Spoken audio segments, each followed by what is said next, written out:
Hello viewers, आज के इस वीडियो में हम लोग BMW M1000 RR के EMI कैलकुलेशन को देखेंगे। बहुत बंदे चाहते हैं कि इस बाइक को हम लोग ओन करें, तो क्या आप सच में इस बाइक को ओन कर पाते हैं?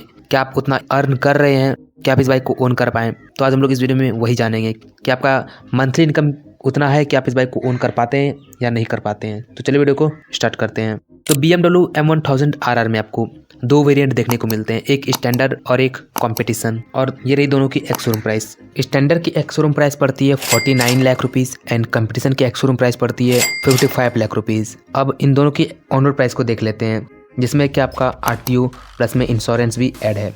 तो स्टैंडर्ड की ऑन रोड प्राइस पड़ती है 53,86,738 रुपीज़ एंड कंपटीशन की एक्स शोरूम प्राइस पड़ती है 60,44,155 रुपीज़। हर एक स्टेट में आपको अलग अलग ऑन रोड प्राइस देखने को मिल जाएगा। तो अब हम लोग M1000 RR के स्टैंडर्ड वेरिएंट के ऊपर में EMI कैलकुलेशन को देखेंगे। तो अगर हम लोग इस बाइक का 30% को डाउन पेमेंट करते हैं, जो कि हमारा अमाउंट बन के आता है 16,16,021.4 रुपीज़। डाउन पेमेंट के बाद जो हमारा अमाउंट बच के आता है वो होता है हमारा लोन अमाउंट। तो जो हमारा लोन अमाउंट बन के आता है वो आता है 37,70,716.4 रुपीज़। अगर हम लोग इस बाइक पे 10% का EMI रेट लेके चलें, जो कि सबसे कम EMI रेट है और ऑलमोस्ट इतना EMI रेट आपको देना ही पड़ेगा, तो वैसे बंदे जो 1 साल का ले रहे हैं उनका मंथली EMI निकल के आता है 3,45,649 रुपीज़ अप्रॉक्स।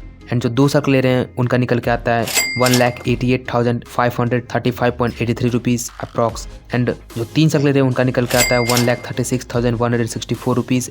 एंड जो 4 साल ले रहे हैं उनका निकल के आता है 1,09,979 रुपीज़। अब ये जो हमारा EMI अमाउंट निकल के आया है ये फाइनल नहीं है। अब इस पे हम लोग पेट्रोल के एक्सपेंसेस को भी ऐड कर लेंगे, क्योंकि ये भी हमारी जेब से ही जाने वाला है। अगर आप इस बाइक को ऑलमोस्ट 20 किलोमीटर पर डे चलाते हैं और ये बाइक आपको और एवरेज 15 किलोमीटर पर लीटर का माइलेज प्रोवाइड करा देती है और अभी 100 रुपये के अराउंड पेट्रोल चल रहा है, इनसे आपको कैलकुलेट करने के बाद जो हमारा पेट्रोल एक्सपेंसेस निकल के आता है वो होता है 4,000 रुपीज़ का मंथली। पेट्रोल एक्सपेंसेस को ऐड करने के बाद तो जो 1 साल का ले रहे हैं उनका मंथली बाइक के ऊपर में एक्सपेंसेस निकल के आता है 3,49,649 रुपीज़। और जो 2 साल का ले रहे हैं उनका निकल के आता है 1,92,535 रुपीज़। और जो 3 साल का ले रहे हैं उनका निकल के आता है 1,40,164 रुपीज़। और जो 4 साल के ले रहे हैं उनका निकल के आता है 1,13,979 रुपीज़। तो ये हमारा फाइनल एक्सपेंसेस था जो कि हम लोग बाइक के ऊपर खर्च करेंगे पर मंथ। अब एक्सपेंसेस के अकॉर्डिंग हम लोग इनकम को भी देख लेते हैं कि आपका इनकम कितना होना चाहिए। तो जो 1 साल का ले रहे हैं उनका monthly income almost 10 lakh rupees होना चाहिए।